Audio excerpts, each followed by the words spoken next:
પાદરામાં કરુણ અભિયાન અંતર્ગત પ્રાણી જીવ રક્ષક સંસ્થા દ્વારા 76 જેટલા ઇજાગ્રસ્ત પક્ષીઓને સારવાર અપાઈ।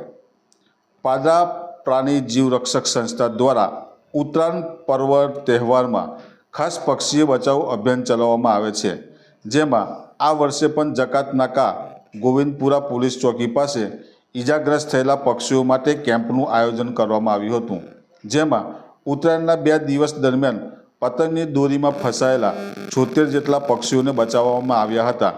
વધારે પતંગની દોરીથી ઘવાયેલા પક્ષીઓને સારવાર કરવામાં આવી હતી, જેમાંથી 38 જેટલા પક્ષીઓના જીવ બચ્યા છે, જેઓને ટૂંકી સારવાર બાદ મુક્ત કરવામાં આવ્યા છે। 13 જેટલા પક્ષીઓ સારવાર હેઠળ છે, જ્યારે અથાગ પ્રયાસો કરવા છતાં 24 જેટલા પક્ષીઓના મોત નીપજ્યા હતા।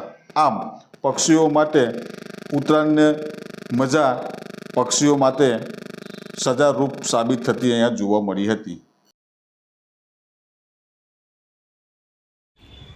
આજ રોજ જણાવવાનું કે પાદરા તાલુકામાં પ્રાણી જીવરક્ષક સંસ્થા તથા કરુણા અભિયાન અંતર્ગત ઉત્તરાયણ પર્વ નિમિત્તે તારીખ 13 થી લઈને 16 તારીખ સુધી પક્ષી બચાવ કેમ્પનું આયોજન કરવામાં આવ્યું હતું, જેમાં અમે ટોટલ 76 જેટલા પક્ષીઓને રેસ્ક્યુ કર્યા હતા, જેમાં 38 જેટલા સારા પક્ષીઓ અમને મળેલ હતા, જેને અમે પર્યાવરણમાં પાછા મુક્ત કરેલ છે, અને 13 જેટલા ઘાયલ પક્ષીઓ મને મળ્યા હતા, જેનું અમે ટ્રીટમેન્ટ કરાવ્યું ડૉક્ટર પાસે અને વન વિભાગમાં સુપ્રત કરેલ છે, અને 24 જેટલા પક્ષીઓ મને મૃત હાલતમાં મળેલ હતા।